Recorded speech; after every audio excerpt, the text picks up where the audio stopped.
All right, guys, what's going on? Welcome to JT's Vending Services LLC's YouTube / TikTok channel. I almost forgot the name. Thank you guys for rocking with us tonight. Today is the 18th, September 18th, Thursday, 2025, and we're getting back into somewhat of a routine with the AC being fixed and getting back to some kind of, I guess, normalcy or routine. But we are on a strict budget after getting things handled with the AC and the furnace. So over the next few months, we're going to be eating at home and cooking. And well, we've been doing it, sort of. But laying out a strict budget of what we need to do to get back to where we were and or further.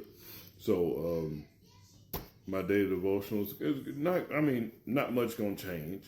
I'm still be doing them. It's just I'm gonna try to pick up some little side things that kind of kick us back to where we were. But anyway, please continue to like, share, and subscribe to this YouTube channel / TikTok.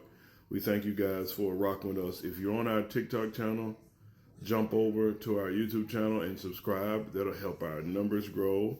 And I post mostly, like most of my videos, on YouTube. So with that being said, let's jump into this day devotional. It's entitled The Flow of Nations. And it shall come to pass in the last days that the mountain of the Lord's house shall be established on the top of the mountains with an S, and shall be exalted above the hills, and all nations shall flow unto it.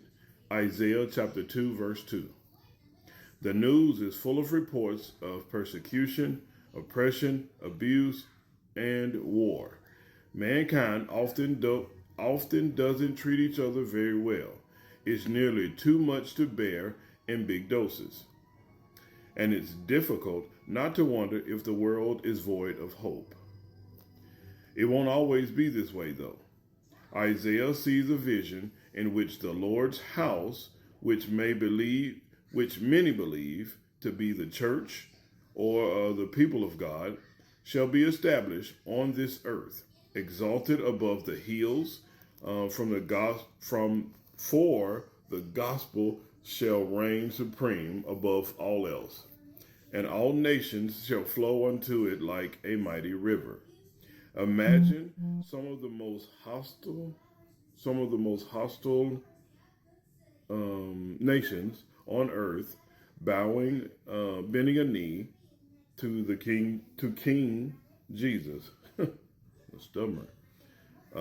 Imagine the sweet sound of the gospel rolling off the lips of those who live in one's distant lands.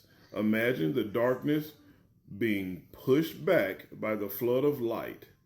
Don't lose hope. No matter what you see going on around you in the world right now, it won't always be this way. Our prayer, guys, is, Lord Jesus, I confess to allowing the events of this world to dictate my mood sometimes.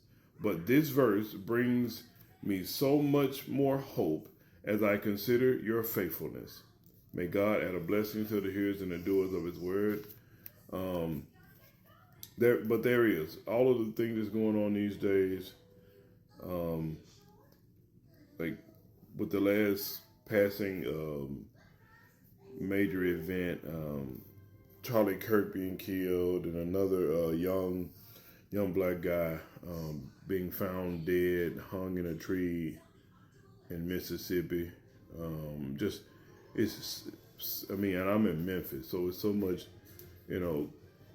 crime and murder and mayhem like going on in the city.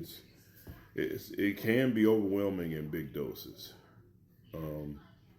But I try to make sure when I leave the house that I try to be a decent person. I don't say a great person, but I try to do my best to be kind to people, treat others how I want to be treated, and remember that God ultimately holds me accountable for my actions.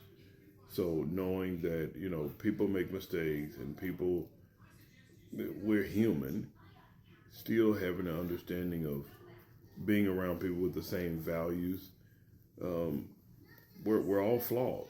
And until Jesus Christ returns, we should strive each and every day to be better and do better toward our fellow man.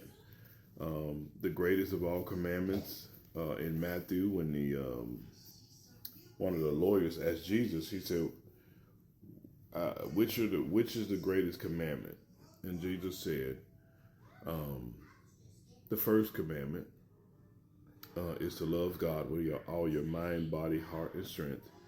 And the second commandment, unlike the first, is to love your fellow man as you love yourself. And on those two commandments hang all things.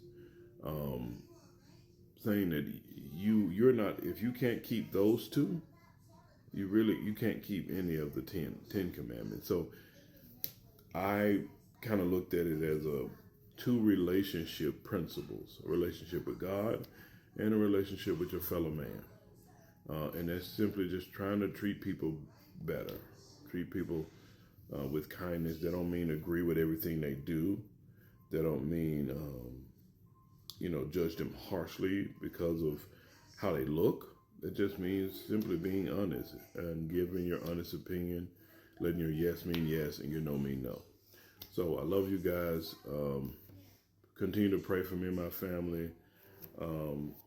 Like I said, we're just getting along and getting things done. So keep us in your prayers. I need it. We all need it.